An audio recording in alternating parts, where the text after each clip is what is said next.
Jake Knapp is the inventor of the design sprint and the New York Times bestselling author of the book Sprint. He's also the co-founder of Character, a venture fund for early-stage startups. How and why did you start using Miro? I came from this position of thinking, I don't want to be doing stuff online, to thinking now when I do a sprint in person with a company, it's like, we're going to use Miro, even though we're all in the same room, because that's a better way for us to get this work done. As an investor, we're basically investing in their ability to solve problems. We're saying, we think this group of people is going to be able to solve a problem in a really great way and create value by doing it. And actually, you need to give people the tools that can help them make decisions, help them collaborate, help them visualize and see things in a different way. And Miro does all those things. So to me, at least as an investor, I'm thinking, give the team the tools that are going to help them think, that are going to make the most, brighten their skills as smart folks. And Miro is at the top of that list.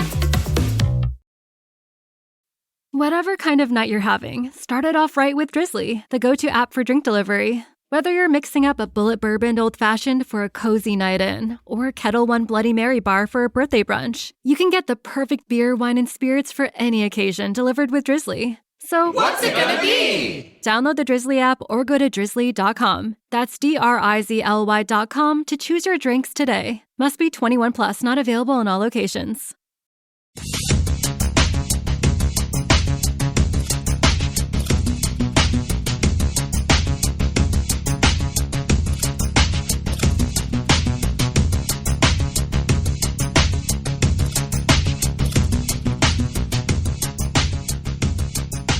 So welcome to this podcast. This is episode 48. My name is Tim Mitchell, and I'm in Toronto, Ontario, and I'm joined once again by Jaime Lopez Jr. in Seattle, Washington. How's it going? We have Jonathan Kuline on the line from Mr. and Mississauga, Ontario. Hello there. And we also have George Stroumboulopoulos on the phone from Toronto, I am in Toronto today. Hello, everybody. Toronto today. Howdy.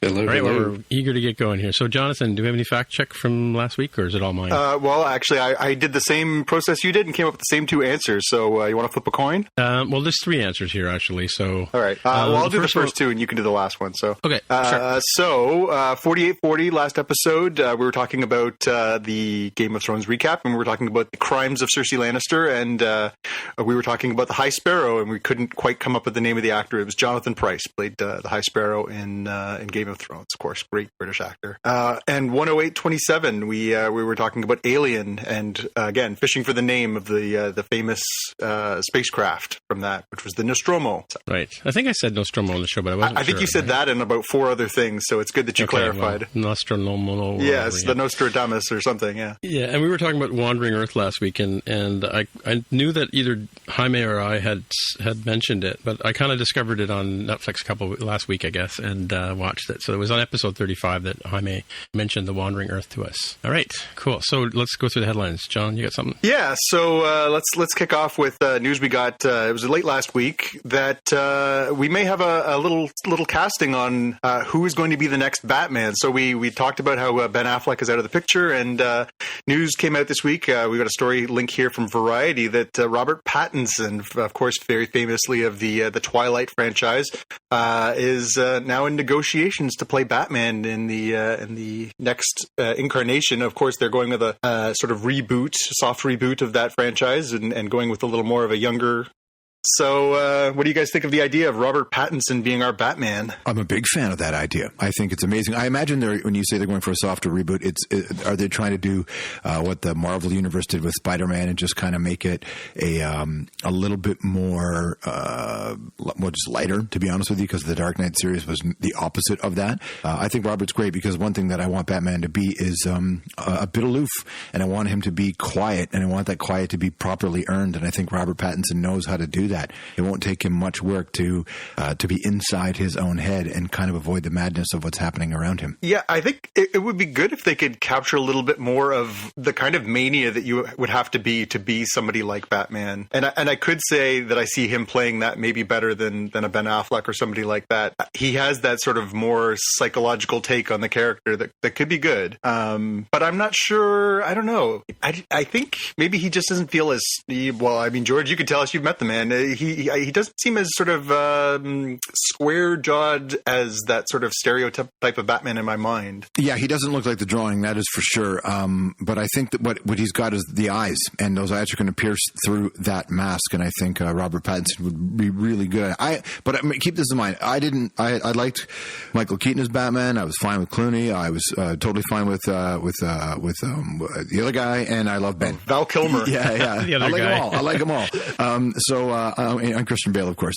So I like when different actors bring different things to Batman. My thing about any of these superhero stories, any of these Marvel or DC Universe things, is it doesn't really bother me if it isn't exactly as I want it to be, because I know they're just going to do it again in a year and a half.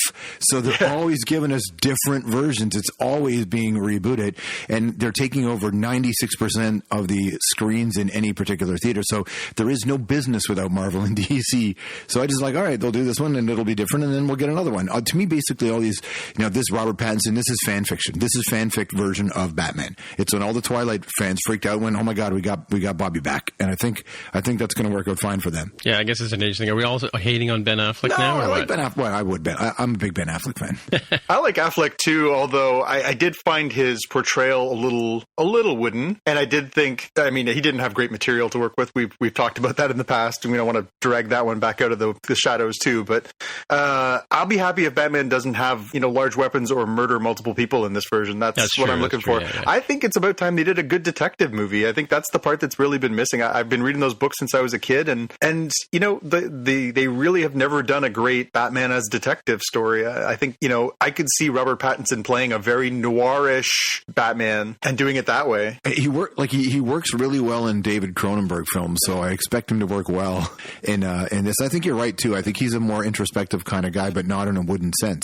He's thoughtful, and I think he'll just be different. If they went for another superstar who, if you think about Clooney and Keaton, Christian Bale's in his own world. That's a whole different series, but Keaton is odd too. But like Clooney and Ben, they're stars in the more traditional Hollywood sense, and I don't think Robert is that kind of a star. Even though he was enormous, he's not that kind of a star. Yeah. Mm-hmm, mm-hmm. And I think that's valuable. I would think of him more as a serious, not a star so much as an actor, right? Like the difference. Exactly. I agree with that. Yeah. All right. What's next, John? So a couple trailers we got this week. We got our first look at HBO's adaptation of His Dark Materials, which of course is a very famous and very popular book series, otherwise known as The Golden Compass. And that one, yeah. Yeah, it looks really kind of interesting. I must admit, I've never read those books. They are sort of marketed for YA, but I think in that world of YA, like so many other, the Harry Potters, the Divergence, Twilights we talked about, they sort of have a crossover appeal. And to have HBO do the adaptation, it's kind of exciting to see what they could do with it. And the trailer looks really cool. I have no idea what's happening in it, but I know from looking at it that it looks really cool and atmospheric, and I know that there's a really good list of actors in there as well. So I think it looks pretty cool. Have you guys had a chance to give that a look? Yeah, I saw this. I want to say when I streamed the finale of Game of Thrones, I think this is the trailer that showed before That's it, right. Or maybe immediately after or something. And I immediately noticed, this is going to need a fact check or a real-time follow-up, X-23 from Logan. That's exactly right. Daphne Keane. Well, there you go. No fact check now. Real-time follow-up. Yep. So yeah, it looks interesting. I also, like some others, I have not read the books. I think I sort of half watched the Golden Compass movie that came out maybe a decade ago. But this looks like a very cool different take on it. It also has Ruth Wilson in it as Marissa, and Ruth is easily one of the best actors in the whole world. And everything, most recently, Luther and The Affair. But if you have Ruth Wilson and James McAvoy as your leads, and of course they got Lin-Manuel Miranda as well. So it's a really killer lineup of performers. So I don't think, and again, they didn't go for obvious stars. I think the casting alone is what's going to make this incredibly watchable. Yeah. No, it sounds like it's going to be really good. So they haven't released a date. It's still listed as 2019, but I mean, coming this year, this is exciting. This looks really cool. They need something for the post Game of Thrones world. Yeah, absolutely. Well, and no coincidence they were pimping that out right during Game of Thrones final episode. By the way, don't cancel your subscription. That's right. Too late. Yeah. Spoilers for some of the other trailers. When I saw the dates, I was like, oh, okay, yeah, I'm going to go ahead and cancel now then. All right. Right. And the other trailer that we got this week that I was really cool was the first full trailer for the CW's Batwoman series. So we obviously knew this was coming. They did the backdoor pilot in the fall with the crossover series and the CW DC Universe shows, and a really cool looking trailer for this too. Obviously set up the first. We talked about this last week. The first LGBTQ main character in one of these shows, and a really neat sort of atmosphere to it. So I was really excited about that. What do you guys think? So I know they toss around these superheroes and change identities and stuff like that throughout the books and stuff like that. But to me, Batwoman is always, or Batgirl, I guess is what I'm thinking of. So this is a different character, right? This is a different iteration. Right. So is this character from the books or is this something they've made up for the movie kind of thing? No, she's a character from the DC Universe. And there's been some actually really, really excellent Batwoman comic books over the last decade or so. From what I've read of it, and it's a decent amount of stuff, it looks pretty bang on. They've obviously sort of concocted this world wherein she has sort of assumed the mantle in lieu of Bruce Wayne. Obviously in the comic books, they're never going to cancel Batman because Batman's Batman. So she exists in parallel. But in this, the idea is that she's, Bruce has gone missing or left Gotham unattended. So therefore she sort of takes up the mantle and runs with it in her own way. And it looks really cool. And Ruby Rose, of course, is going to be the star. So I'm in. So she mentions her uncle. Is she she's the niece of Batman, or? I think she's supposed to be first cousin. Cousin. She's right? Kate Kane, and there was the crossover in Arrow, right? Was where I think this whole thing started. Yeah. And this is what gives us the spinoff. Yeah. So I guess if you add it up, I mean, now we're sort of balancing it out. Because Arrow is going to be off the air, only 10 episodes in its final season next year. So this will sort of assume its place in the lineup. So we'll have Supergirl and Batwoman and Flash and Legends of Tomorrow as the four sort of pinnacles of the DC universe. Pillars. And Nancy Drew. I know that's not technically sci-fi. And Veronica fantasy. Mars. Don't forget Veronica. No, that's on Hulu. That's coming out of the Hulu. And Dora the Explorer is coming back. That's true. Wait, are these all part of the Arrowverse? Because I really only follow Supergirl and when they do the crossovers, 1 week a year. So. Nancy Drew is not part of the as far as I understand it anyway. I was just picking up women characters. Yeah. So my tweet here. So I saw this tweet and it was going to be a running theme throughout the show, but whether you're on side or off side with this latest season, but this and I basically put this in order that I found it. And this is well before the final episode aired, but this is from Stephen King, and he offering his opinion, as discerning writer of fiction and whatever, about his position of Game of Thrones. He says he loves it. He loves Dany going bug shit over King's Landing, and he says even though there's a lot of negativity, he sort of said his position is that people are hating on it because they just don't want it to end, which is kind of interesting. So I think we'll get deep into that in our main for today, because I think we all have a take on how this all wrapped up. But he's not wrong. I think a lot of people get really bent out of shape at anything coming to a conclusion, and we've seen that play out. You can name the finales, even finales that were pretty good. The Breaking Bads and the Mad Men and Lost, and people just they build these things up in their head and they're never satisfied, and they do get frustrated and they work themselves into a frenzy. I'll be interested to see how many people come back at this 10 years from now and see how they feel about it then. Right. We get the Brand spinoff, right? Yeah. Right. Hi, man, you got something for us? Yeah, speaking of spinoffs, or likely, like I did say, sequels or prequels, I guess, the Dark Crystal Age of Resistance for Netflix. We have some photos, and they look great because it reminds me of exactly what I saw from Jim Henson's Creature Shop way back in the 80s. Yeah, and this is coming out this summer, right? August. Thank you. August, Yeah, I couldn't remember when, but it looks like it's pretty spot on. Hopefully, if this is a good sign that they're going to capture the spirit of that movie. Alicia Vikander, Simon Pegg, Helena Bonham Carter, all part of it. And I agree, those photos looked amazing because we don't ever get to see that.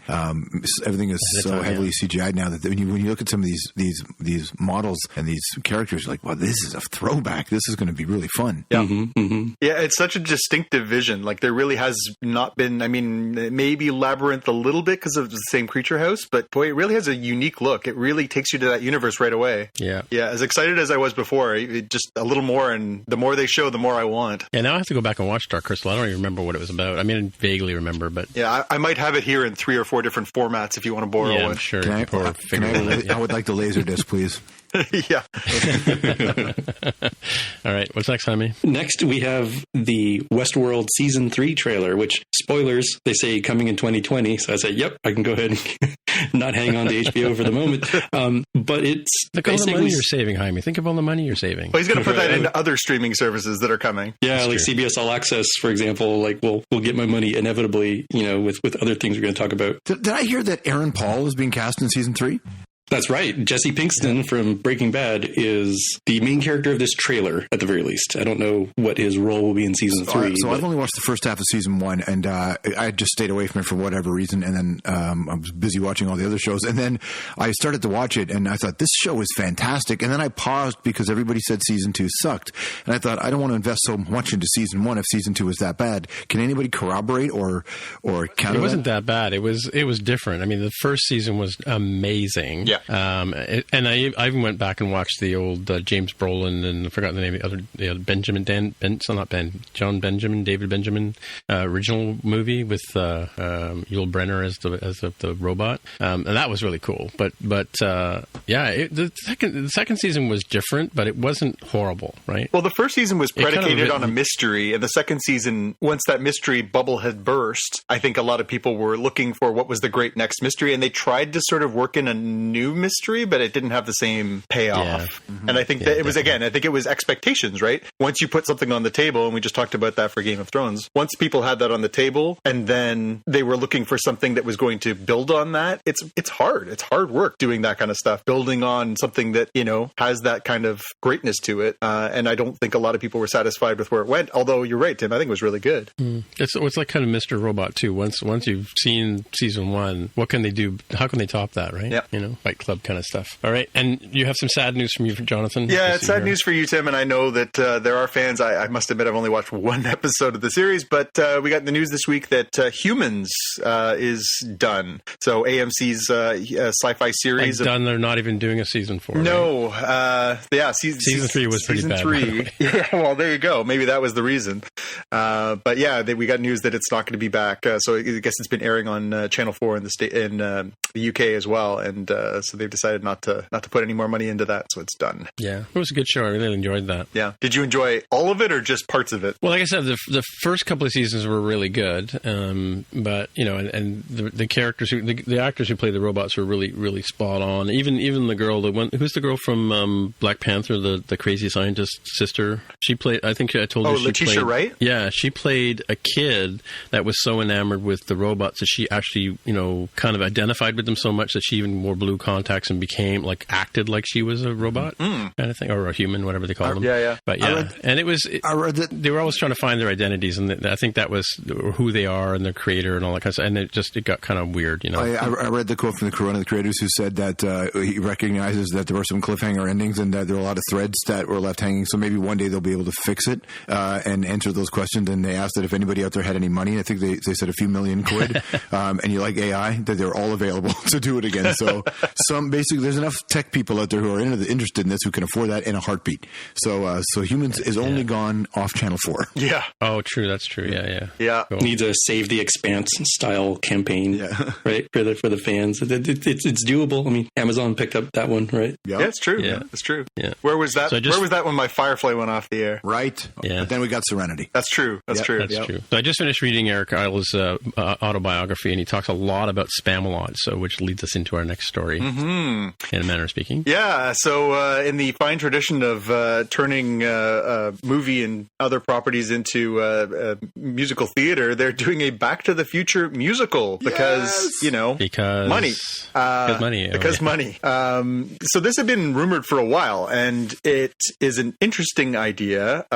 It is now confirmed. It's happening. They're doing a 12-week engagement starting in February 2020 in London's West End. I guess if you think about it, the movie does certainly have a lot of musical cues. Obviously, the Huey Lewis songs are very key. Yeah, Johnny Be Good, yeah. And the Johnny Be Good piece, and the dance scene at the end between his parents. There are certainly musical cues, but I'll be curious to see how they roll that whole thing into an entire musical. Any thoughts on whether that would make your radar for something to go to the theater for? It's Alan Silvestri who composed the original in Back to the Future. feature, but it's also Glenn Ballard, who's an incredible songwriter who is working with Alan on this. So I think it's going to be neat just to watch them reimagine some of this because they're next level. It is Bob Zemeckis and it's also Bob Gale who are putting this together. Which I think didn't they try to do this a bunch of years ago and couldn't get it? They did, yeah. They had talked about it in 2012 that it was something that they were working on, and then they actually scheduled it a premiere date, but it never happened, and it had sort of really been off the radar. I think everybody thought that idea was dead, and then it popped up this week as not only is it being resurrected, but it's being resurrected in like 8 months. So that's a pretty dramatic change from where they left it. Dude, it's playing in Manchester, I think, right? And which is one of the great musical cities in the world. So I can't wait to see who will pop on stage. Maybe they'll have guests like in Toronto when they do the Nutcracker, and they have all these strange guests appear in the party scene. This is what I'm hoping for in Manchester. Sean Ryder, Noel Gallagher, Liam Gallagher. I think this is going to be great. Just not at the same time. You can't put them on the stage at the same time. That is certainly true. Well, yeah. Well, again, who knows? There have been a lot of hits made out of these things, these other properties, and I guess the investment of all those key players, it could be good. Yeah, and it's Ollie Dobson, right? So Ollie was in Bat Out of Hell. So this person knows how to do this. That's playing the Michael J. Fox role of Marty. So clearly, it is really high power talent. And I've seen a bunch of these musicals where they've recreated IP, and most of them have failed. This one I think is actually going to be really fun. And I just saw Michael J. Fox the other day, and we were talking a bit about it. And they think it's cool. He thinks it's going to be cool. Nice. Yeah. Our next bit, this dropped today, so I don't know if you guys had a chance to look at this. So we got this information from Vanity Fair. Vanity Fair dropped, and they do this, it seems, every movie that comes out. Star Wars movies coming out, they send Andy Leibovitz to the set. She takes portraits and does set photos, and then they do the sort of insider scoop piece on what's going to be some of the things going on in the new movie. So they're doing this for, of course, the last Skywalker. What's it called? Rise of Skywalker. I want to call it The Last Skywalker. That was the last movie. Last Rise of The Rise of Skywalker. Some Return of the Son of Skywalker. Yeah, exactly. And so the pictures are beautiful. I don't know if you guys have had a chance to look at those. Of course, Annie is one of the most talented photographers in the world. But there's also kinds of little bits of news in here. So, they talk about, they talk to Isaacs, they talk to Adam Driver about, what's going on in Kylo Ren's head. They talk to Daisy Ridley about, Rey's journey. We got some clarity now. We know that it takes place a year after the events of Last Jedi. So, some interesting stuff mixed in here with some pretty cool photos, and then some pictures that sort of show some new characters and some new locales. It's a nice little sneak preview. Sure. So it looks like I have to buy several different covers. And yeah, of course you do. As usual. Yeah.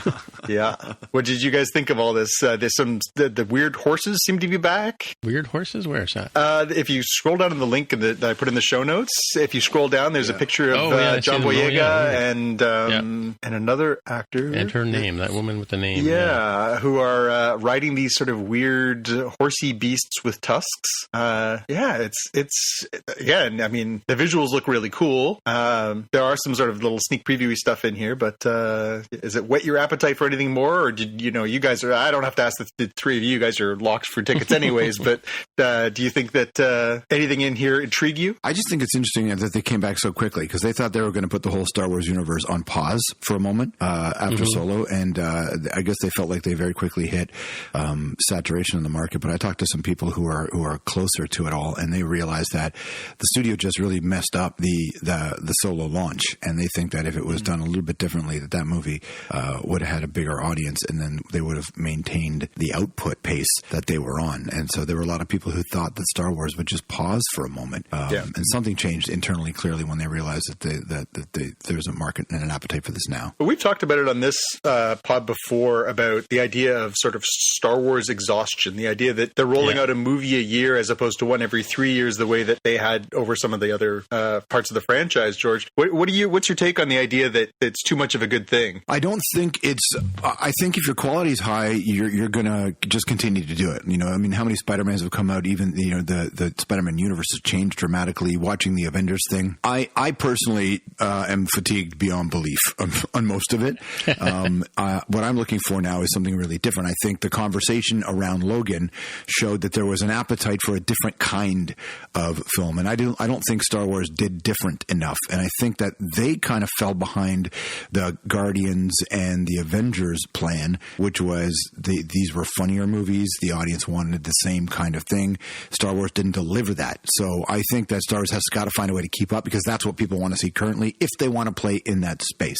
Because just to say Star Wars, it'll get them a huge bunch of money, but it won't be the $2 billion, which is what everybody's posting now is the mark. Yeah. I mean, I totally get why there's fatigue, because I don't think the movies are that different and they're not that funny. And this is what people seem to want when they get into a sci-fi and fantasy. Yeah. They're also, I think it's the issue. I think even with Avengers, which is extremely fantastical, there is a grounding to it. They do try and keep a human element. I think the Star Wars movies in the last few have felt very distant, very on a different plane, and not necessarily grounded in, as you say, humor and character and those things. It's very much about the universe. Yeah, absolutely. And I think that they are being forced to do the one thing they've never had to do before, which is to do a complete rethink, because they've been able to just trade off the Star Wars thing for a long time. And now they're going to have to figure this. You talked about it, how there are new characters, new animals, new worlds. Like they've clearly realized that there has to be more, because the name alone isn't going to be enough. Yeah. And we'll talk about it as we get into the Game of Thrones discussion. But the next movies that are coming in the Star Wars universe after this are created by Benioff and Weiss. Yeah. So that'll be interesting to see what the reaction is to those, given how the reaction to Game of Thrones finished up. So a couple more things just to wrap us up on our headlines.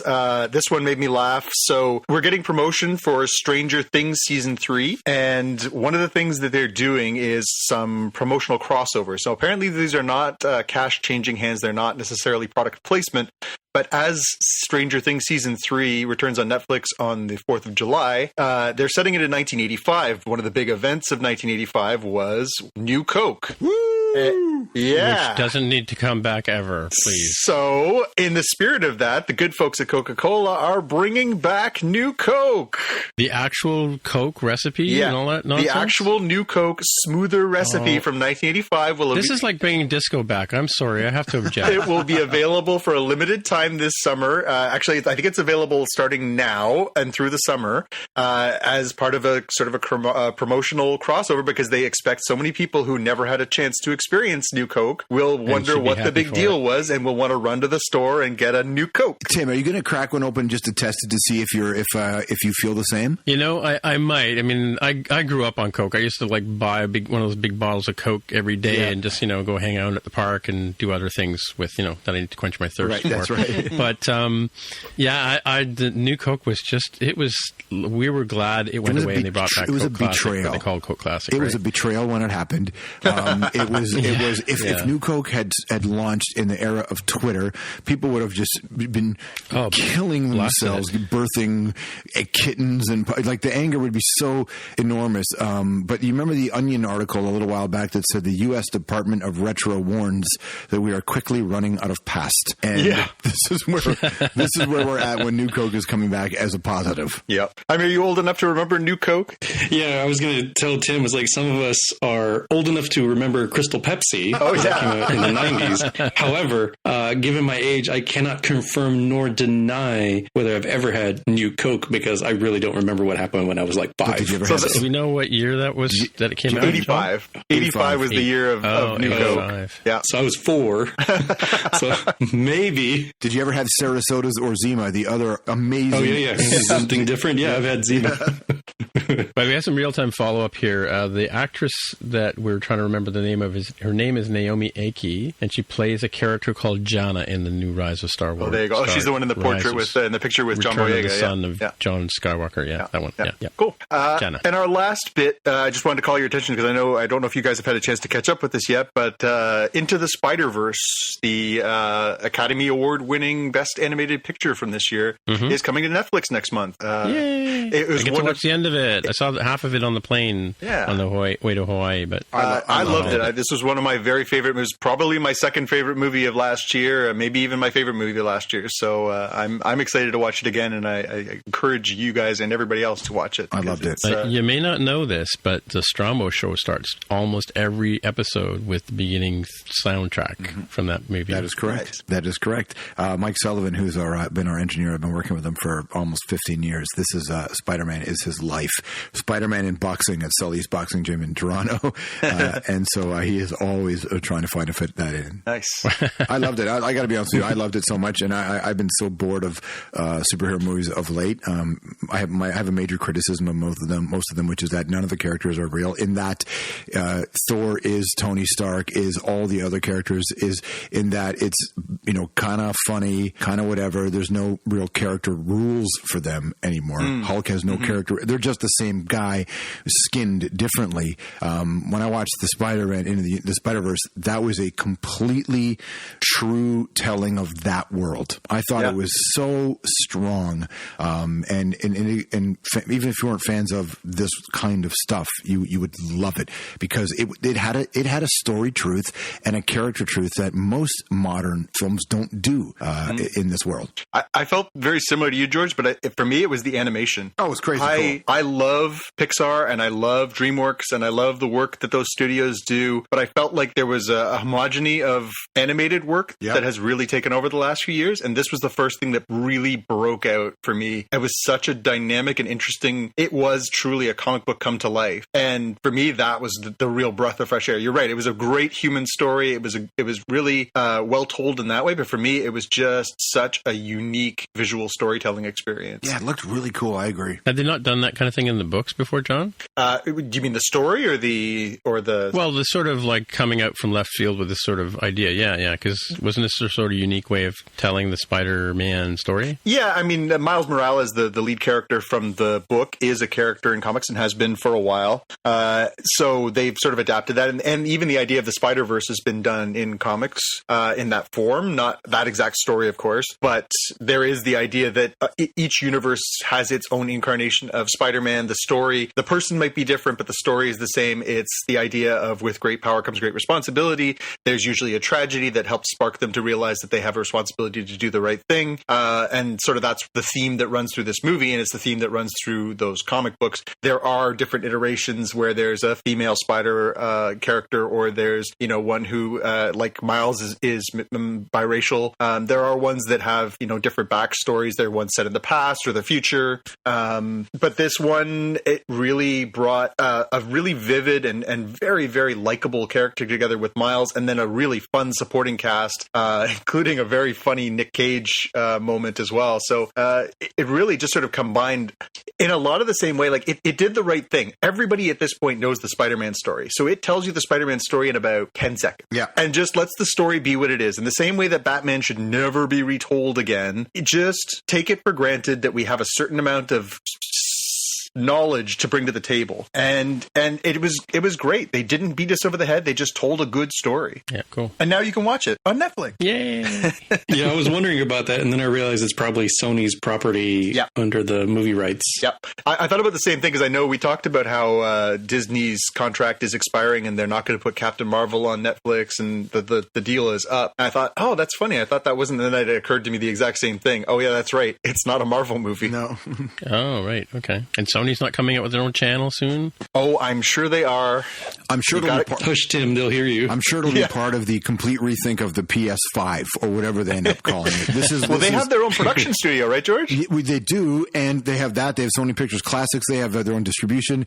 They have this rethink, or everybody's talking about the rethink of this unit. I think that this unit, if they do it right, could be a real game changer. And maybe this is where Sony launches their OTT player. I haven't heard any rumors to suggest that, but I'm sure they could build something into that unit. Yeah. Well, Jaime's well on his way to collecting them all, at least for a month at a time. So nice. Yeah, Thanos style. I've had just about all the darn streaming services, and there's new ones we talk about all the time. I think at least once a month we're like, oh, guess what? This other company is starting a streaming service. Yeah, we missed you last week, buddy. We talked about the Disney complete acquisition of the powers over Hulu and all kinds of stuff. And I was thinking, oh, Jaime should be here for this.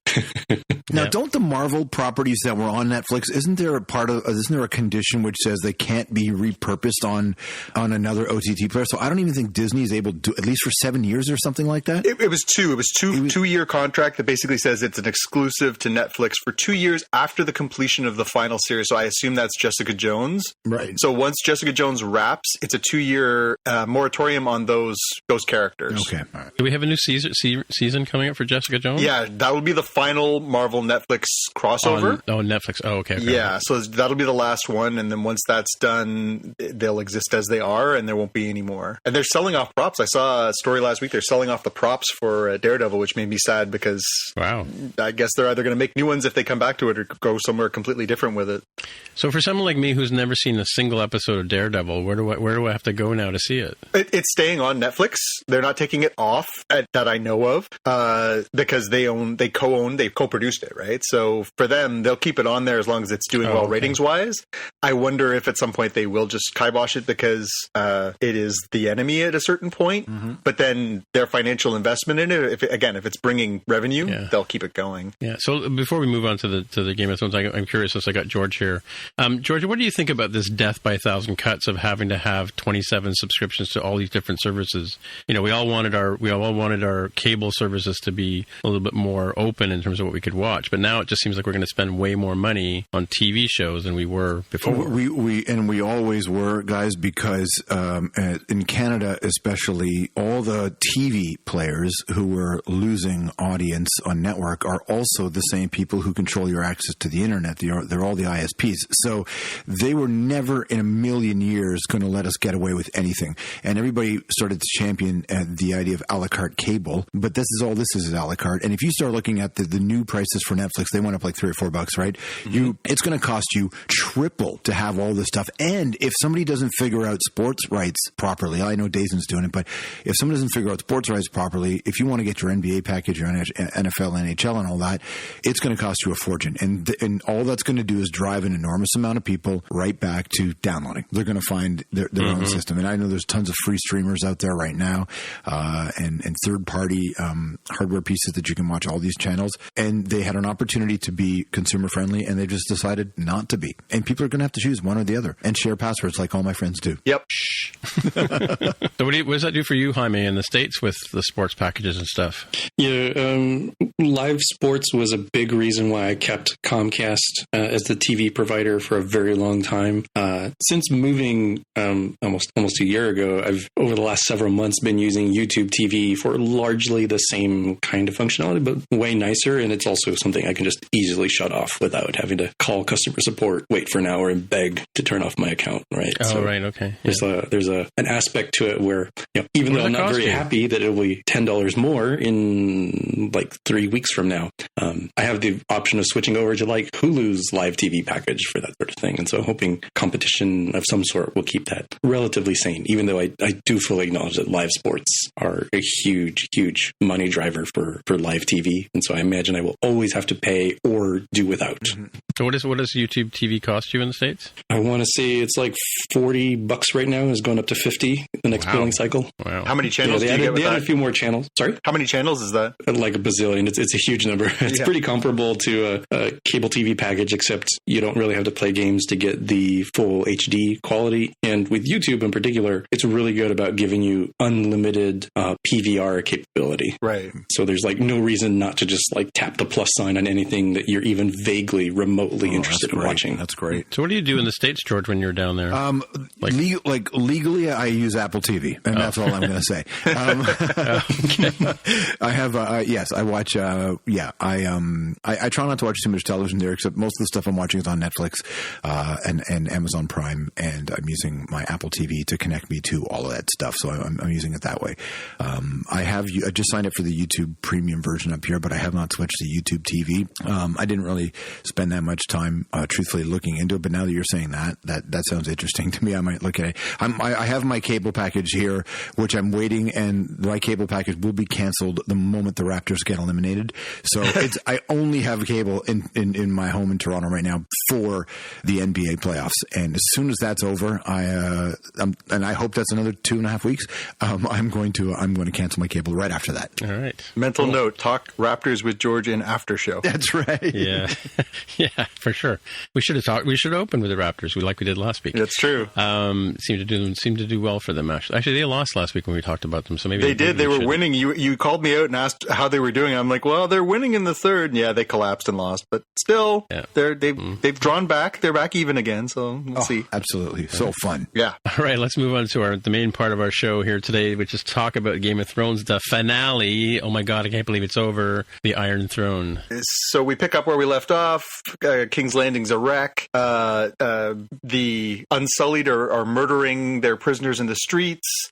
Jon is aghast. Tyrion is aghast. Tyrion goes and discovers his brother and his sister are dead. Jaime and Cersei are dead. Daenerys gives a speech that looks very much like something that Hitler or Mussolini would have done, and saying that she's going to take over the rest of the world and free the rest of the world from the tyranny of other people. Sure. Tyrion says, I'm not on board with that, and throws away his hand symbol and is arrested. He ends up basically being imprisoned as a traitor. Jon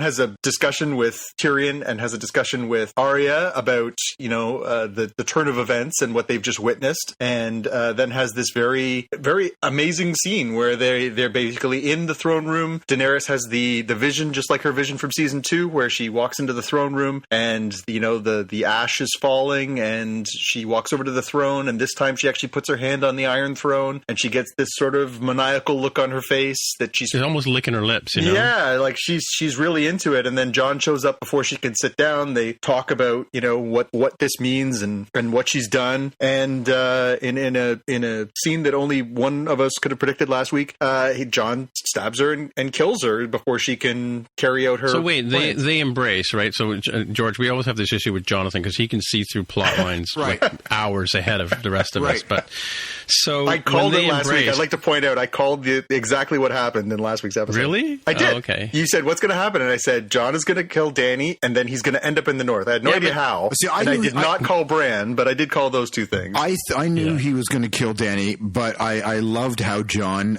did the right thing. He gave her every opportunity. Yeah. Every opportunity. And then Jon got banished to the north, which is exactly what was going to happen, because what's real life like, guys? Real life is no good deed goes unpunished. And if you do it honorably and you do it right, you're going to get screwed in the end. And he ends up right back where he started, because that's how the world really works. And I love that they did that to Jon. Yeah. So I want to circle back to that. That's a really good point, George. I'm going to circle back to that. So there's the death scene, which then leads to Drogon, the dragon, basically senses that something has happened to his mother, comes up into the throne room, looks down, sees Daenerys on the floor, gives her a couple of pokes, realizes she's dead, looks like he's going to scorch Jon, which would have been really a cool moment. The screen should have gone black and the show should have been over. Yeah. It was a kind of a cool moment. He sort of gives Jon a sniff and then sort of lets out this bellow of rage and melts the Iron Throne. Wow, what a subtle metaphor. And it wasn't very accessible, I have to say, first of all. And then picks up Daenerys' body and flies off towards the east. And then we cut to black, or fade to black, and then we pick up our story weeks later. We don't have a sense, but we get that pretty quickly that it's weeks later. Wasn't it 5 years later? I thought it was 5 years later. You thought it was what? 5 years later. No, that was a different Avengers. movie. Oh, sorry. So we only can judge it by beard time. Jon's beard is longer. Tyrion's beard is longer. They look a little bedraggled. We'll say, 3 weeks later.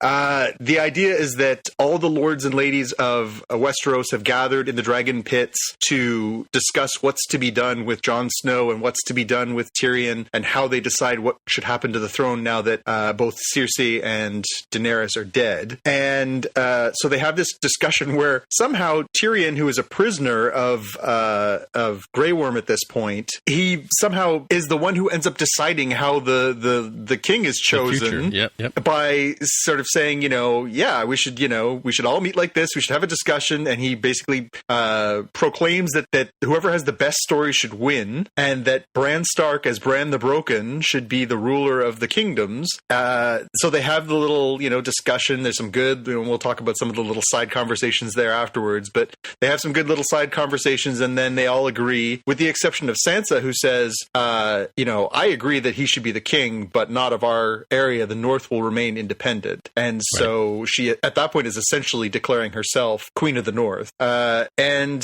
so as... I thought for sure she was going to say, I'll do it. Yeah, well, there's a funny moment. We'll talk about that with her uncle, and there's some good stuff in there to get into as we wrap this up. But so Bran, of course, they nominate him. He accepts, but he accepts on the condition that Tyrion is going to be his hand, because as George said, no good deed goes unpunished. Mm-hmm. If you're going to make me the king, then you get to be my hand. And then we sort of fast forward into this, now, they're rebuilding King's Landing. Everybody's moved in. I don't know how much more time is supposed to be in there. And they basically are into this, what do they call it in Wayne's World? The happy ending? The very happy ending? Mm-hmm. They basically give everybody a happy ending. So Grey Worm sails off with the Unsullied for Noth. Tyrion reorganizes the King's Council with Brienne and Bronn and Davos and Sam are all on the new council. Sansa gets to go up north and she becomes the queen. Arya goes off to explore, and Jon, as his punishment for murdering the queen, is sent to join the Night's Watch. Back to the Night's Watch. What he's watching for, we can discuss as well. And he is reunited with his beloved ghost, and who he pets this time. Who he actually acknowledges, which is a nice touch. And then he and Tormund and the rest of the wildlings head north of the Wall. So I guess he's not part of the Night's Watch. So yeah, this sort of weird, surprisingly happy ending for this show. Mm-hmm. I loved it. I'm like the only one in the world who loved pretty much all of it. That last episode. Why? What was it that worked for you? Because the Starks were the people that the Starks were universally rooted for by everybody around the world. They were the Starks, and when they killed Ned in the very beginning of this whole series, people were beside themselves. And all the Starks had these incredible journeys. They went through incredible pain, and in the very end, the Starks are the ones that should rule above all because they're the right family, and they did it. And we're talking about independence, and the North was never should never been ruled by Cersei or by her pops or anybody. So or Robert. So that had to happen. So all the things that should have happened in my mind. And Dany, when people freaked out that Dany went bananas, it was like her dad was the Mad King, her brother was mad, and she, above all these things, thought she had a divine right to the throne. Anybody in the history of the world who thinks they've had a divine right to the throne is mad and causes incredible carnage. So Dany, history has already told us what was going to happen, at this stage of Game of Thrones. And I love the fact, to your point, that, Tyrion, you've got to be what you always wanted to be, or what you always deserved, which was to be the person who controls King's Landing. He was the one Lannister that never got any respect in that town. True, and he finally, because the Kingslayer ultimately is the Queenslayer as well, because he brought her down there. So Tyrion, the one guy that never got the family love, gets control of the town ultimately. And the Bran the Broken thing by making this a king that would be humble. Also, this king can fly, amazing. So to me, the only thing I didn't like about it was the dragon business, because I was just like, okay, for real, now the dragon what? That didn't do it for me. I thought the killing was amazing. The weird 2-week jump, I agree, was a bit strange, but the way all the characters got it at the end, I loved it. The Hound could not kill the Mountain, so they had to die together to set this up. All the things that needed to happen, and there's no finale season that I've ever seen that is anything other than, hey, let's just tie some bows. There's no finale seasons can't actually move story. They just got to start tying things up. And I thought that they did a pretty decent job of it. And I loved the way this ended. And I thought Sansa, is the rightful queen, and the fact that she gets to run the North, perfect, where she belongs. Yeah. My diatribe. Gentlemen, I'm going to go with George on this one, which I acknowledge is also kind of against the grain in that I did like the finale episode. I think issues I end up having with it are largely predicated on issues with this last season in particular, right? Yeah. So if you just say, okay, we've got this final episode, you got to work with what you've got. Now go. And I think they did a pretty good job of doing that. And subsequent rewatching before the subscription ran out, largely we started rewatching from season 1 and skipping parts that we didn't, need to see again, or, going and seeing best scenes. And we largely saw almost the entire series again.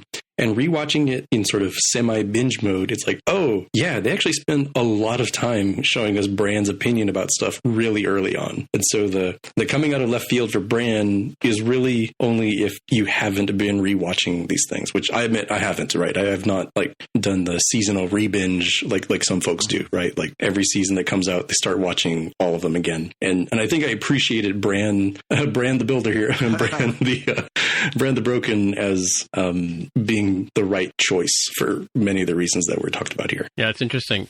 I have a clip here. I don't know if I just saw this just before we started recording about an hour ago, and it's Gwendoline. I can't remember her last name, Christie. and the Costarwaldo guy talking to Mario on Extra about their predictions, and I don't know when this was shot or whatever, but it was shot well before I think sometime around season 6 or 7, and she predicts that they're all going, well, it's going to be Danny or it's going to be John or whatever. This is what's Costarwaldo's first name again?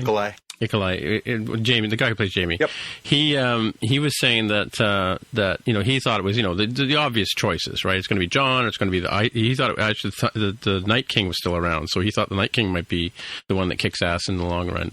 But she says in this clip, if you watch it, that she says, why do we think it has to be somebody like that? Why can't it be somebody from left field like Bran, right? And she says, all this sort of stuff that he's been doing all along could lead him to be the right choice to lead the Seven Kingdoms, right? And the last thing that what's his name again? Nikolai said. The last thing Nikolai says is, so then he made Jamie push him out the window, and she says, yeah. So this is why I've got this link here saying she got all timey-wimey on this thing, because how do we know that it wasn't Bran in his own sort of way forcing this whole future to happen? You mean like a Judas Iscariot? He was destined to be a trigger? Yeah, could be, yeah. But Bran is the reason that the whole thing went ape in the first place. So right, yeah. it does make sense. I mean, didn't Vegas have Bran #1, which led speculation? They did. That's a great discussion. Is so for the longest time, and they did have open betting on this in Vegas. Bran was at an astonishingly high level of bets, and everyone was like, why? The favorites were, of course, Jon and Daenerys, Arya, Sansa. They were sort of the obvious players, and Bran was sort of a left field bet in a lot of people's minds, but not Vegas's, which makes you have to wonder, again, it takes hundreds and hundreds of people to produce these shows. Did someone at some point talk? Vegas gets these things, totally, right? Totally. Yeah. Because Vegas isn't smart in terms of, they're not thoughtful. They're in the information business. I think you're totally right. Somebody said something. Yeah. Because it just seems so random and to be so bang on at the odds they had it at. It was not good odds. It wasn't like a 50-1 long shot. It was like 4-2 or something. It was something really, really low. Interesting. Yeah. I have another clip here too from Elizabeth Warren, and have I got her name right? OAC? Alexandria Ocasio-Cortez, the greatest. Yep. Yeah. Anyway, AOC. AOC. Okay, sorry. So Senator Elizabeth Warren and Senator AOC. I'm just going to say that. Congresswoman. Oh, Congresswoman. Okay. They were talking about the last episode too, and of course they're saying of course this show is written by men. Oh my God, no wonder Sansa doesn't end up in the top chair, right? But yeah, it's an interesting little clip there if you watch the two of them going on about that, because I saw a tweet earlier this week and I totally agreed with it that Sansa won the popular vote, but Bran had the Electoral College. Yeah. Sansa got complete independence and actually formed her own country. I think AOC and Liz Warren are completely off base here.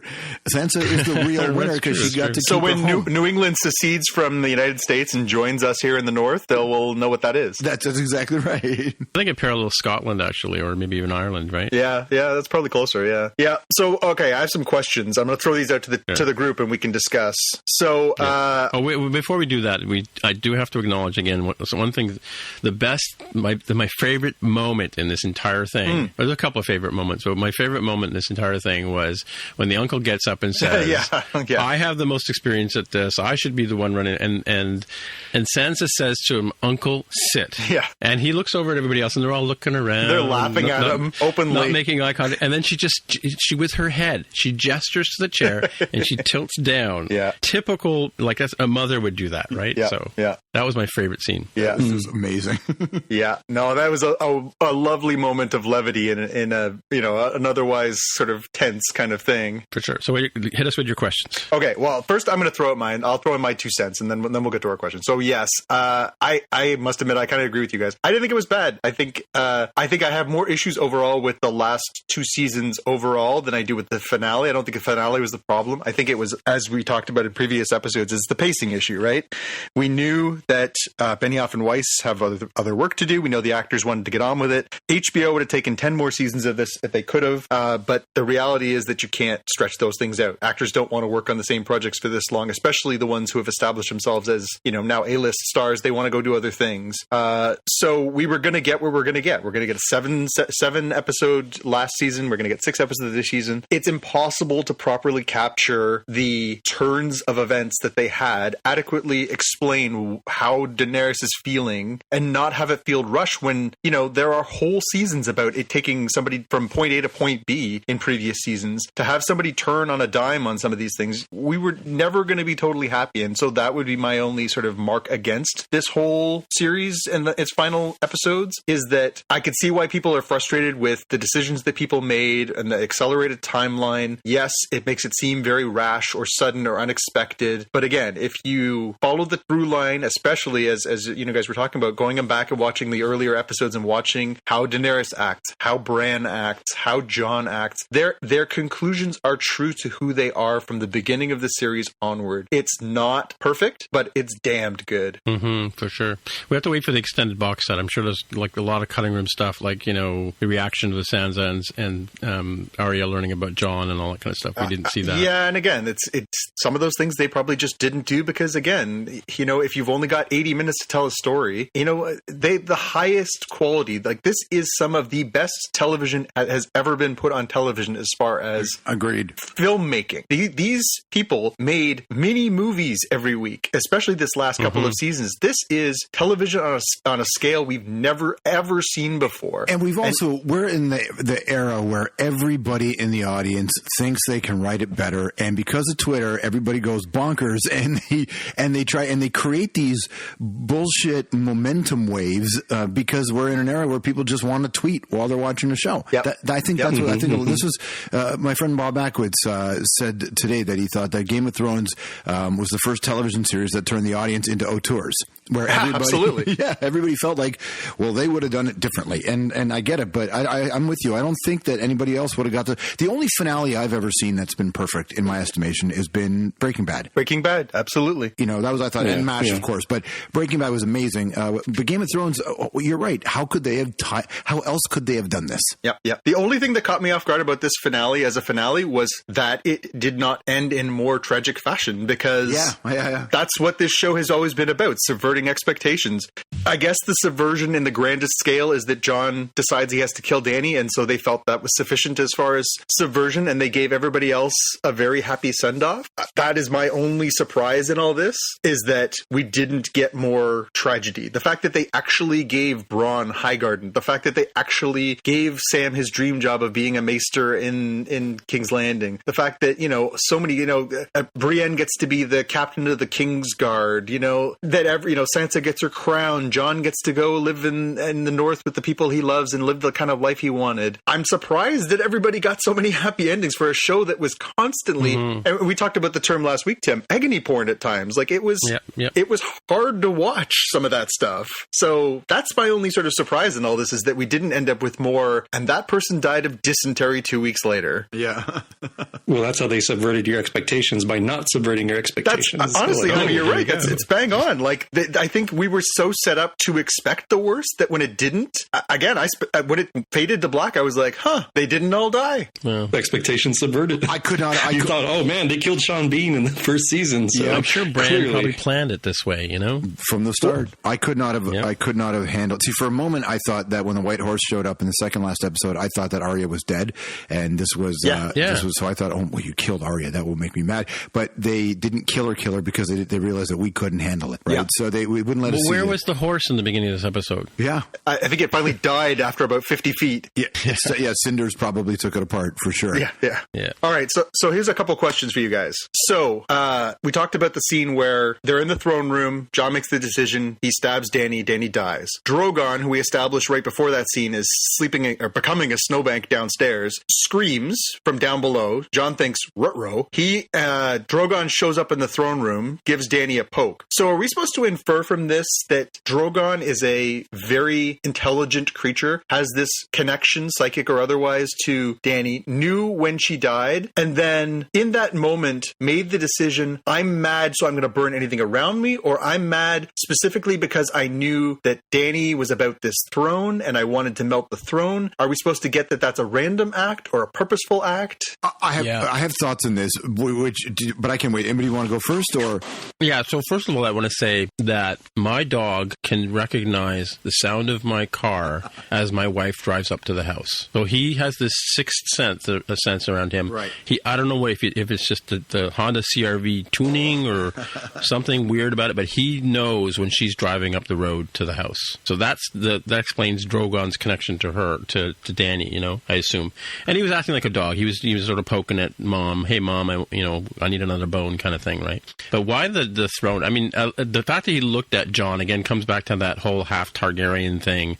I can't burn you because you're one of me or one of the clan or whatever, right? So does he not burn John because he's a Targaryen? Does he not burn John because he realized that John did what had to be done? I see it. No, I don't go that far. No, it's instinctual. He didn't burn him because he's a Targaryen, and I don't know why he burned the throne, to be honest with you, but that was just pathetic. What do you call it? Pathetic fallacy? Justice or whatever. Symbolism. I think there's two ways that I would look at this, which is that Drogon, which is the laziest name ever for a dragon, Drogon either looked at the throne and said, if she can't have it, nobody can. Right. The other part of me is that Drogon did not, probably looked at it and went, that throne is why she's dead. Her chase for that throne is why she's dead. And that was his final way of just kind of, again, wiping that off and then taking her away. I think that dog was intuitive. Yeah. So this leads me to a sort of a reflection. So if we're to infer that he's that intelligent, which I don't, I think in previous works of fantasy fiction, we've established that dragons can be very intelligent. I guess it makes me think back to the previous episode where she was like, hey, let's go torch some children and people like that. Are we supposed to infer from that he was on board with the torching of the children and the people, or that he gave no active thought to that? Was he just obeying, or was he following orders? Was he just following orders? I think like a dog, though, she says fire, he says fire, right? So, what I mean? Like a dog is trained to sit or roll over, like she gives him one-word commands, But it can't be as simple as she gives him one-word commands and he follows, if he is also capable of the pathos of, I'm going to destroy a throne, because But he doesn't look at a kid and say, I'm not going to burn that. That's an innocent child. He just goes, fire, So I don't really ascribe to the more intelligent dragon theory here, but let's follow it since it's been brought up. If we follow the more intelligent dragon hypothesis, I think Drogon, given his actions throughout the series, is clearly on board with murder and mayhem. Like, it's part of his whole being and distinguished him from Viserion and Rhaegal, who didn't cause as many problems as he did, right? He was the dragon who flew off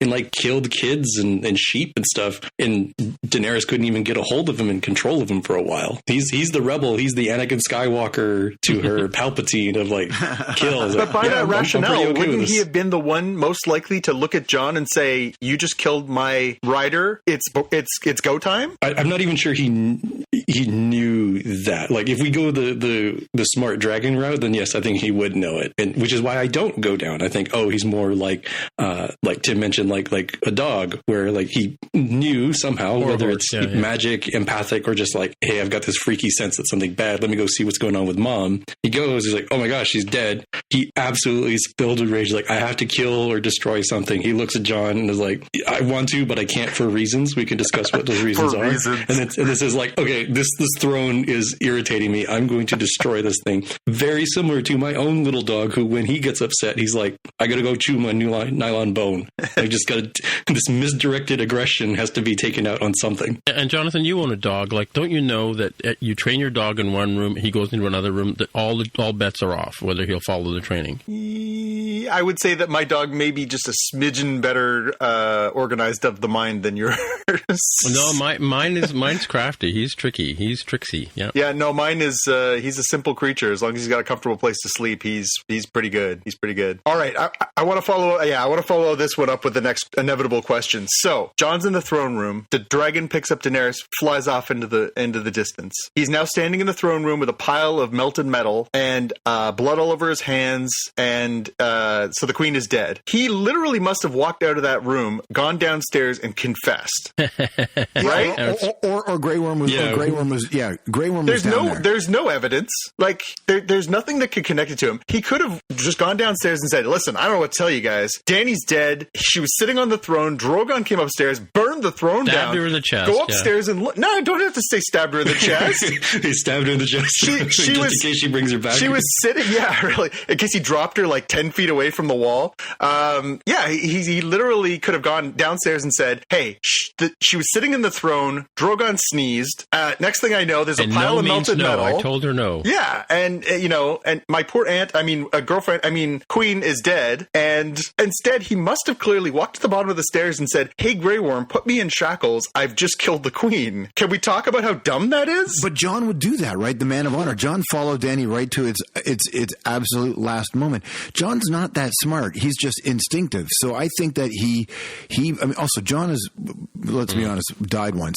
So he's a different kind of person. So honor is such a big thing to him that he would probably walk down and said to Grey Worm, "I did it to save us all. I did it because I had to." Yeah. And how in that moment does Grey Worm not just immediately kill him? Yeah, don't know. That's the part I like. How at that point are they like, you know what? They are the ones in power. Tyrion's not there. There's no more Jorah. There's no more Missandei. Nothing is stopping the Unsullied and the Dothraki. How in the hell would the Dothraki and the Unsullied not have just ripped him to shreds on the spot, as opposed to being like, "All right, you're going to your room for a while, Jon Snow, because you know nothing"? Is it possible that Grey Worm deep down understood this, and he understood what Dany did was wrong, and he had a moment of his own personal growth where he just kind of went, "Okay, I have to kill you because you are, or I have to bring you to justice because you killed our queen." But deep down, he knew that this carnage was unnecessary. Yeah, but 10 minutes ago, he was slicing he was literally slicing throats down on the street before that. And Jacob Anderson, in that scene when he's got Tyrion at the Dragon Pit and they're talking about Jon Snow's fate, as Grey Worm is playing the hell out of like, "I am so mad I could spit." Yeah, guys, we've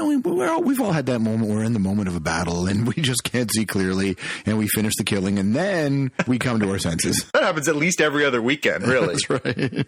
All right, topic number 3, and this is my favorite. How harsh was it that they had to bring up Bran's dick at the Dragon Pit meeting? That was the best meme I saw all week. Yeah, so I saw somebody said they don't watch Game of Thrones, but calling him Bran the Broken is like politically incorrect. Yeah, yes, that's true. And it's funny because they deliberately call him that. Like, I get that Tyrion using that as an understanding of why his story is good, but then to keep referring to him to his face as Bran the Broken after that seemed a little unnecessary, but not as unnecessary as them pointing out that his dick doesn't work anymore. And by the way, his sister, no less, right? Yeah. His sister. How would she know? Yeah. Did that come up? I mean, he was really kind of keeping to himself up in Winterfell. At what point were they like, "But by the way, we know your back and your legs don't work properly anymore. Can we talk about your dick?" Yeah. You know I want to publish this show, right? Well, you can bleep those ones. I laughed out loud at the moment because it's meant to be a little bit funny. But man, harsh. Like, they're literally, and then like 2 minutes later, the dude is named King of the Six Kingdoms. Like, yeah. Okay. Yeah. The other one I have is, so part of the discussion in the last season, 2 seasons ago, was that the Greyjoys, Theon and Yara, go across the sea to Essos to meet with Daenerys. And they basically say, our Uncle Euron has taken over the Iron Iron Islands. We want to get them back. We'll pledge our forces to you. And in exchange, we'd also like to be an independent kingdom again. And Daenerys says, cool, I can do that. And then somebody says to her, well, what if the other ones want to be independent? She says, they can ask. So then we get to the dragon pit, and they're having this discussion about who should be the king. And Sansa says, you know what? I'm out. I don't want to be part of your party anymore. I am the queen of the North. I'm out. How at that point does Yara not also stand up and go, ditto? And the Prince of Dorne, which if anybody has read the books, Dorne was the longest holdout in joining the Seven Kingdoms. They lasted 100 years after everybody else and actually fought so hard that they got to keep the honorific of princes and princesses of Dorne, even though they are part of they are subjects of the kingdom. How did they not all in turn stand up at that point and go, hey, how about we just dissolve the kingdom? True, yeah. That's a good point. I mean, maybe because they didn't all feel the way Sansa did about the North that they thought was special. That's my only thing. But you're right. Otherwise, I can't think of a good reason why they wouldn't, except that they put so much energy into developing Sansa as the future queen that they didn't put enough time into that. They didn't develop that part enough. Yeah. It feels like one of those sort of glaring plot holes that we'll never get a real resolution to. I imagine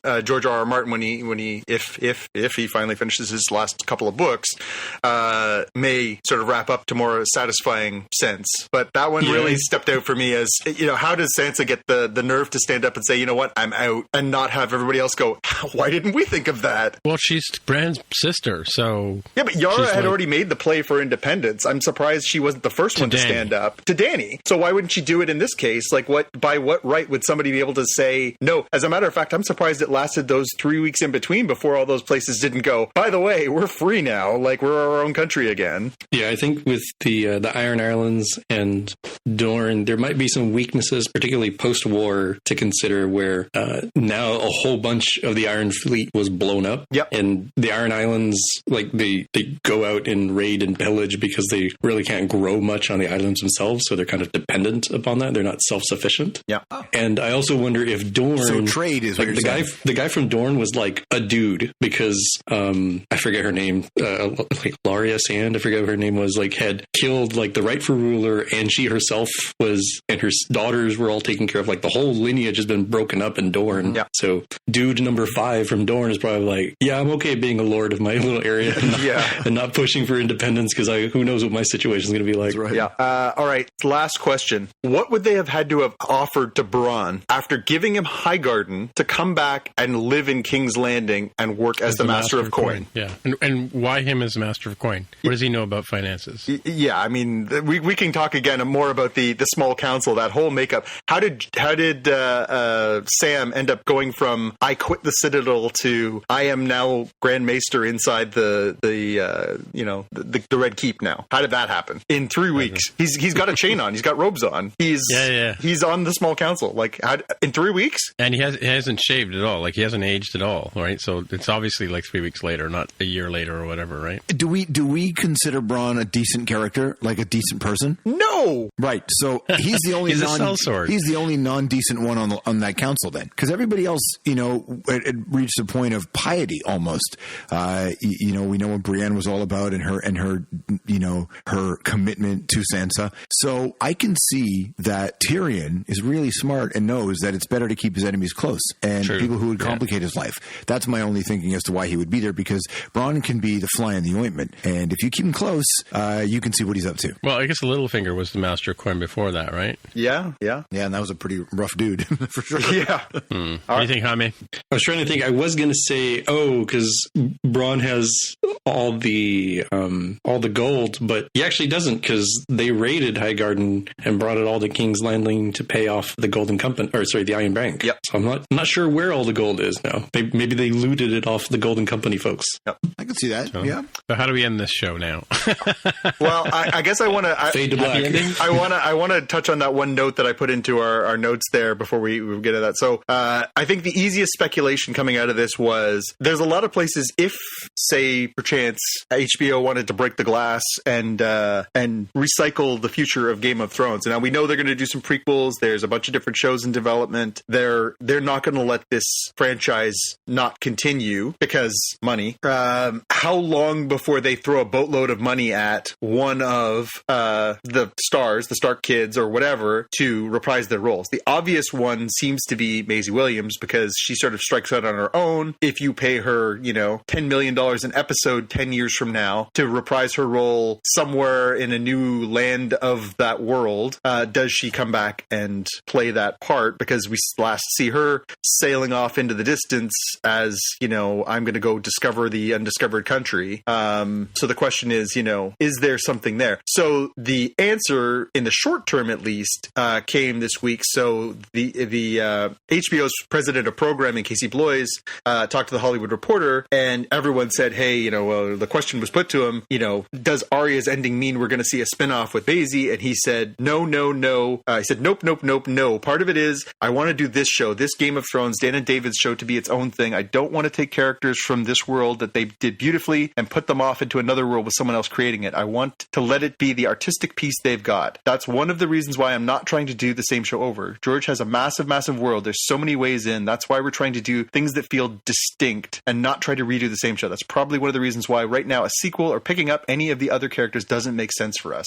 I agree with his sentiment, but how long do you think they can hold off when there's going to be a nonstop clamor for a reprisal of something from this world? I think you're right. It's going to take years. It'll take years. But like tonight, when we're recording this, Woody Harrelson is playing Archie Bunker in a live All in the Family, right? So I think it depends on one thing practically, which is how does Maisie's career go? What else does she do? And the other part is, in a handful of years, it would be the biggest TV event ever if we get 27-year-old Arya. Like, that would be a monster television event, and the money might be just too big for them to ignore. Yeah. True. I have to say, I was actually disappointed. Other than her ninja move on the White Walkers, when she killed the Night King, I was a little disappointed we didn't get any of the Faceless Man kind of ninja stuff that she did in the last couple of series, right? Yeah, but she did kill the Night King. What more can we ask from her? She was tired. Yeah, that's a pretty high note to go out on. Well, we were hoping she was going to do Sansa or Cersei or Dany or something, like something. You know what? I bet you if this was maybe that was was 10 not seasons, Jon Snow. If this was a 10-season Game of Thrones and they played out the last full 10-episode seasons to the end, I think they could have gotten more into that stuff. But man, how do you fit that in? Like, they shoehorned so much stuff. The pacing in this was so far off of what we're used to in Game of Thrones. How could you squeeze that in? Oh, but if after Jon killed Dany, if we cut to Jon somewhere else and then back to Jon with the bloody knife, and then she takes the face mask off, oh my God. Oh my God, George, you got my money. Take all my money. That would have been so great, Tim. You're onto it, man. That's a great idea. Somebody get Benioff and Weiss on the phone. Yeah. Sure.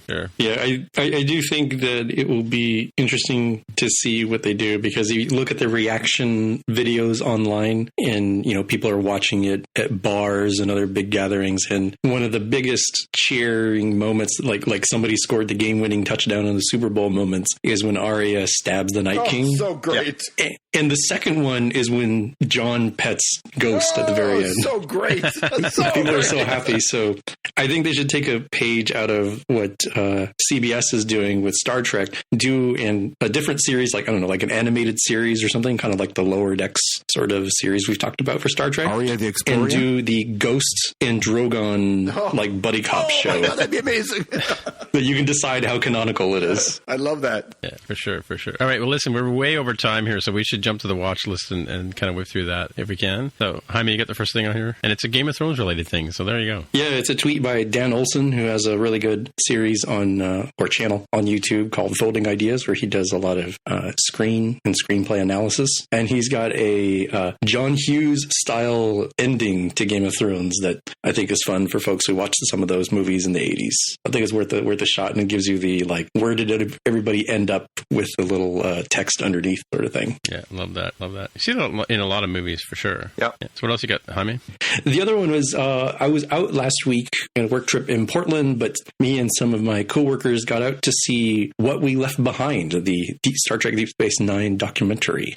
One night only. It was fantastic, but don't worry. Apparently there will be Blu-rays and or DVDs available soonish, I hope. I don't actually know when, but they do mention it. So if you didn't get a chance to go out and see it, I'd say wait for that. It was great to see, interviews with the cast. It was kind of cool that they actually brought the writers back together and they sort of prototyped out, what if we were to do season 8, episode 1? What would that be like? And with a little bit of visualization, storyboard, and animatics for that. And of course, the sort of crown jewel was I think it was like 20 minutes of HD remastered video for Deep Space Nine. Something like the Sacrifice of Angels battle was just like amazing on the big screen and with crystal clarity of HD.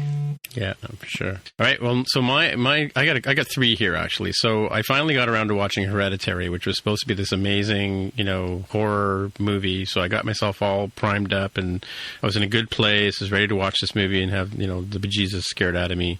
I got about halfway through, and then it got so predictable that I wonder if it was actually a comedy. Have you guys seen the movie? I've not. Nope. I have seen it. Yes. So when it gets to the part where about the occult, I mean, maybe I just don't believe in the occult or whatever, but I mean, like there's this accident that happens in the middle of the movie. I'm not going to spoil it for people, but which is just amazing and off the hook, right, George? Oh, bro, that was so traumatic. Yeah, and then it moves into the sort of occult. Well, maybe I'm giving away too much by saying the occult, but at that point they kind of lost me. Like it kind of, I was watching this movie and I'm thinking it wants to be Rosemary's Baby, right? But it's coming off more like Event Horizon, and you know how I feel about Event Horizon. Yes, I do. I'm a big fan of the 8 Kings of Hell. So to see one represented in the film, I liked it. But it certainly wasn't. It didn't carry the same tension that the trailer did. Oh right, yeah. But that scene you're talking about, that accident scene, was just overwhelming, and I think that just kind of that stuck with me for the whole film. Yeah, well, for sure. I mean, they do a sort of Quentin Tarantino. You don't really see what happens, and you're not really sure what's happening, and they don't reveal it till much later, right? So that was really good. But yeah,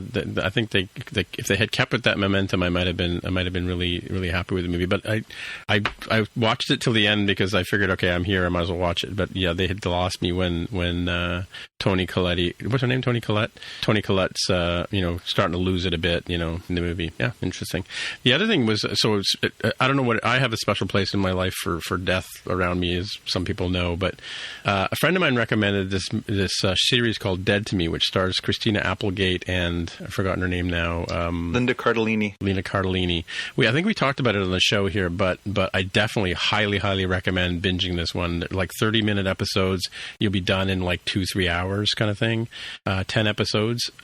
Super hilarious. It starts with Christina Applegate's husband has just been killed in a hit and run, and she's got this amazing attitude that, unlike any a female character in any movie where something like as devastating as this has happened to her, it just plays up great. So I definitely recommend Dead to Me. I don't know if any of you guys have seen it at all, or I think it was just passed by Riverdale as the most watched. Like Riverdale is now the most watched Netflix show, but for its run, Dead to Me was the #1 show. How long has it been out? Only a couple of weeks. Sherry just binged the whole thing. My wife. Really, yeah. I mean, the ending is kind of typical. I was kind of wondering what was going to happen at the very end, but when it did pay off, it was a bit surprising. But of course, it leads into the next season. How could you have it? You need this type of ending to have a next season. I'm not going to give anything away there. Well, Netflix is very invested in having people hooked onto their new series now, since as we talked about last week, a lot of their content is going bye-bye. Cupboards are getting bare. Yes. And my last one was, last night I sat down and watched Happytime Murders, which is the Jim Henson's Sons movie, I think, right? Something to do with Muppets. It basically has, I don't know if they are officially Muppets or not, but it's about this world where puppets, as they call them in the show, and humans live. So it's kind of like Alienation, that kind of thing, where these two people used to be cops. One's a puppet, one's not. One has, part puppet. She has a puppet liver, and it's whole sort of, I don't know, there's another word for it, but racist kind of attitudes towards puppets in society, and but totally told like it's a comedy and a tragedy at the same time. It's totally worth watching, and of course it's a vehicle for, I can't remember her name now. Melissa McCarthy? Melissa McCarthy. No, that movie was not what I thought it was when I saw the poster at all. And I put it on, and like 2 seconds in, I went, what is this, man? It was a real shocker. Yes, definitely don't. I love the drugs are actually sugar candy. Yeah. All right. Over to you, John. I got a couple things. So one of my favorite animated series is about to start its final season, Archer. Archer 1999. The final season starts May 29th, and there's a couple of really great goofy trailers.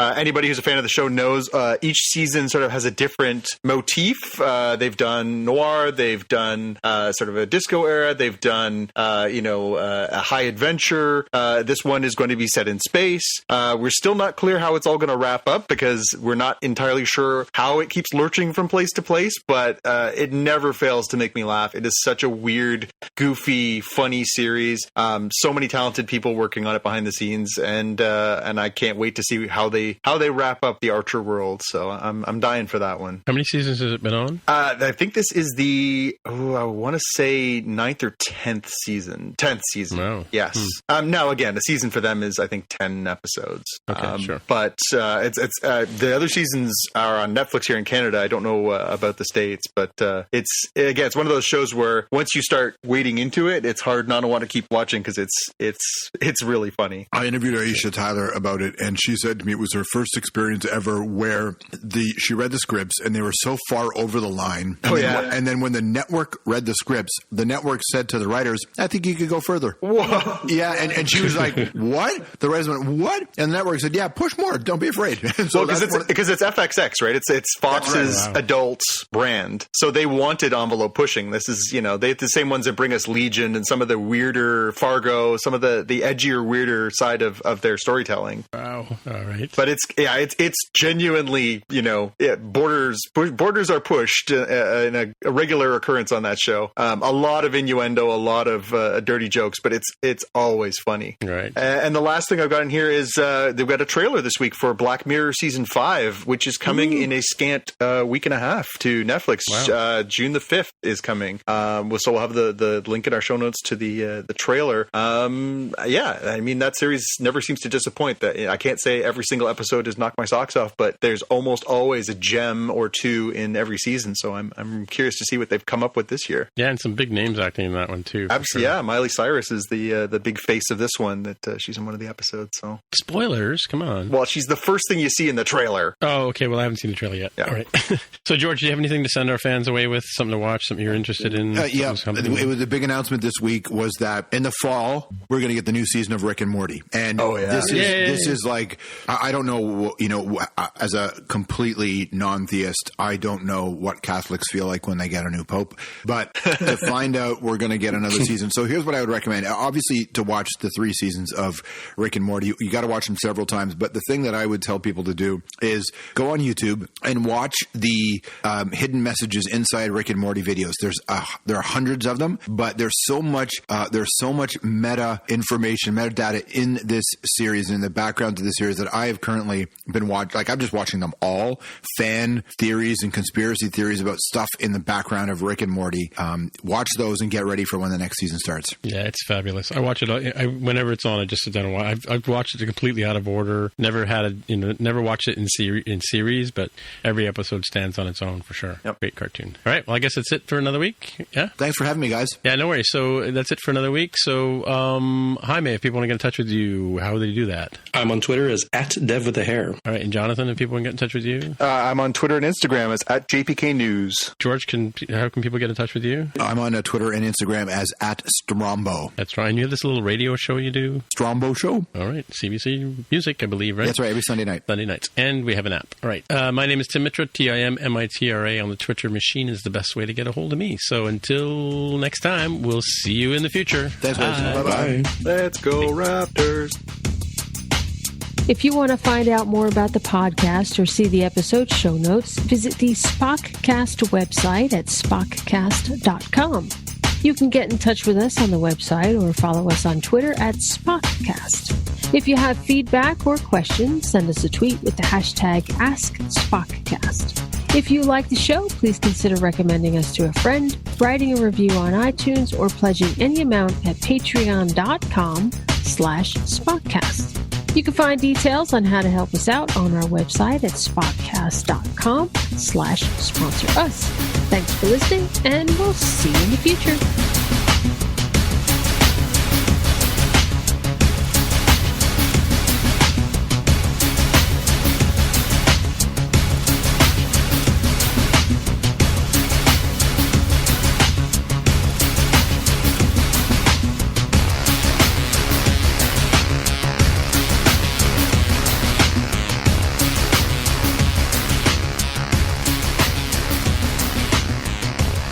Let's go Raptors. George, are they going to win the series? Oh, man, I don't know. I don't know, but I think that game 4 was the best defensive. I think game 4 was the most complete Raptor game I've ever seen in my life. I used to be an NBA reporter the first few years the Raptors were in existence, so I would sit courtside. My job was to cover the visiting dressing room. So I had the Barkley, Jordan era, and every team had Hall of Fame players.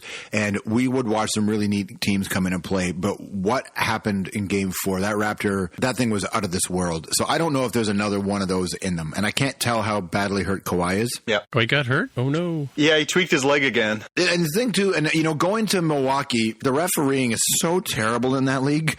Yeah, I know. It's the one thing that makes watching B-ball almost impossible is the hometown reffing. And I just hope Drake goes and sits courtside and continues to irritate everybody. But, yes, I do think we can win the series because we showed that the Bucks were completely befuddled by the Raptors' defensive pressure. They could not handle that pace. If the Raps can do that for those 2 more games, we're going to Oakland. Okay, so then the follow-up question is there a chance in hell against Oakland? I think so. I think there is because I think Kawhi that close in his home state, and Golden State is obviously this incredible team, but they're not a perfect team anymore. So they can be beat.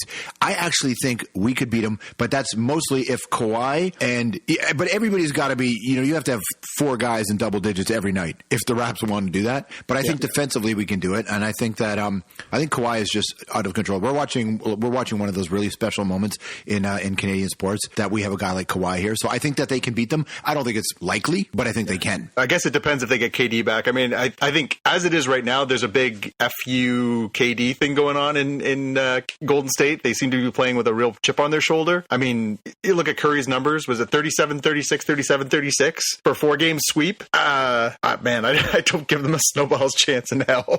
That team looks just like they looked like they did 4 years ago before KD joined them. It's sick. Yeah, I mean, that's the thing. I hear KD is going to possibly go to the Clippers too. So and if that happens, that's where Kawhi was expected to end up. Well, they have enough cap room to get both of them too, which is even more terrifying. Well, that's then they would, that would be, and then LeBron. Oh my God, can you imagine LeBron in LA having to contend with that? He'd be the 3rd biggest star in LA basketball, which I don't think would sit well with him. No, that's true. But I do think we can beat them. I think we can, and I don't think those guys can be that hot forever. Yeah, I don't know. Steph Curry's been hot for about 5 years now, so it must fade. Wait, doesn't it fade at some point? That's what I'm hoping. All dynasties eventually crumble. I mean, there's no way to keep it going, but boy, they have looked so good. Now, again, the competition in the West wasn't as hot as it has been the last few years, and they kind of steamrolled a feisty team from Portland, but man, it's not looking so hot. Hi, Mary, you watching any of this?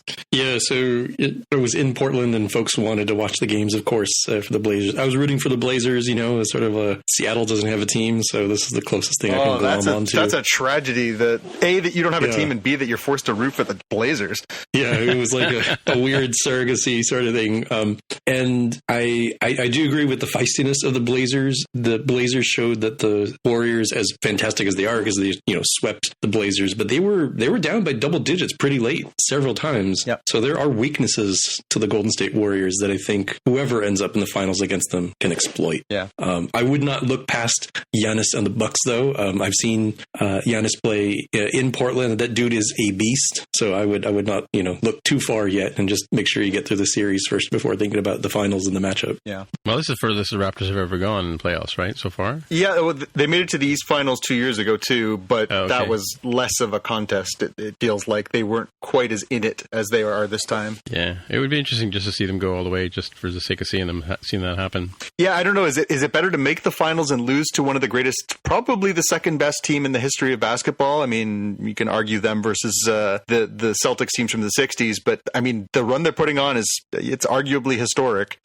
Is it better to be part of the history of making it to the finals and losing to a team like that, or is it better to not be the team that gets pounded like that? Oh no, you go in there and you shake them. You go in there and you shake them. I think they have to get to the final. Raptors need this. Also, if they don't get to the final, the Kawhi trade was always that's the loss, right? The benchmark has always been you're going to trade DeMar for Kawhi. You got to make the final.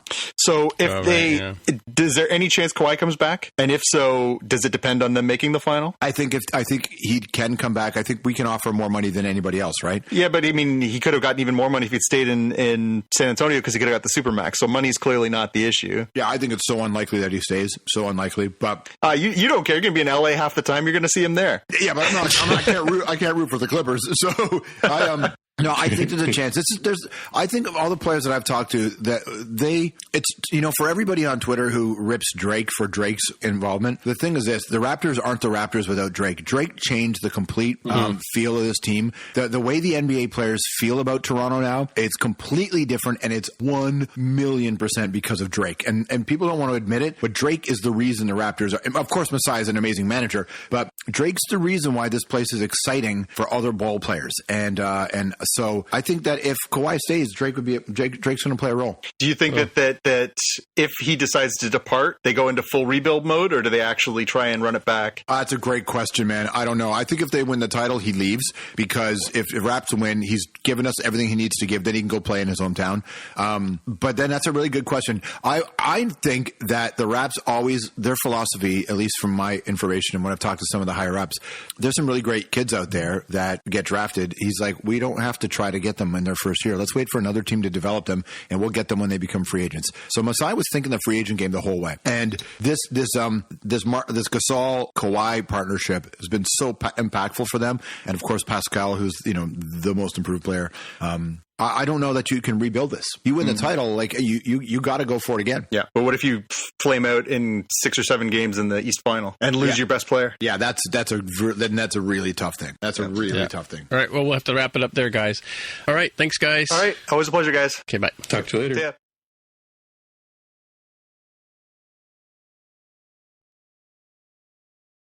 Today, we discuss Miro. Today, I want to talk about the hellscape that is technical diagramming, right? Everybody's nodding their heads right now, And there is a potential solution that I want to share. There was one name that several people brought up. I did some digging, and it's kind of nuts how much this program Miro has for developers. I have to share this. It could potentially be a game changer for you. So my favorite part about Miro is that half the work is already done. Like right now, typically we spend hours starting diagrams from scratch, gathering information. You get buy-in from every team. That's a lot of work to do. But Miro has a full set of integrations with the tools you're probably already using. And they also offer open APIs and SDKs for custom solutions for all those niche diagramming use cases we have to do, right? So the end result is the same, but it doesn't take forever. It's a massive, massive time saver. I'm transforming basic flowcharts and network architectures, and it all lives in one place. So are you using Miro? Have you used it? I want to hear. That's MIRO.com. This morning in the Atlanta airport, no one's missing a meal on Mac Wilburn's watch. With 11 restaurants to serve passengers, he's got dining for every destination. And it all started when Mac talked with First Horizon Bank about opening a franchise in the airport. Now it's open for business and cleared for takeoff. First Horizon Bank. Let's find a way. Go to firsthorizon.com/Mac. First Horizon Bank, member FDIC.